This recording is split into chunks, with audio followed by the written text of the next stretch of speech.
লাল ঝান্ডা দেখতে পাই আমরা, টিএমসির লোকেরাই লাগিয়ে দেয় আজকাল। সিপিএম এর পার্টি অফিস চালাবার পয়সা পর্যন্ত টিএমসি দেয়, তারা যে চাটা খায় সেটা টিএমসির কাছ থেকে আসে।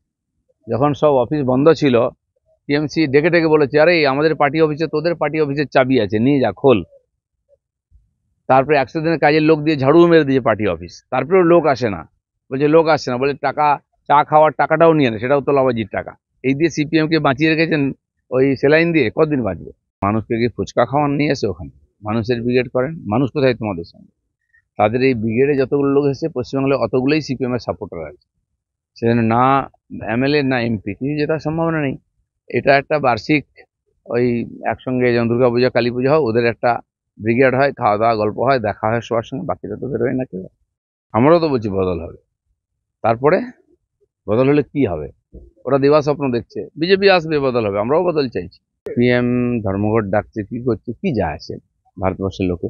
তারা কোথায় আছে?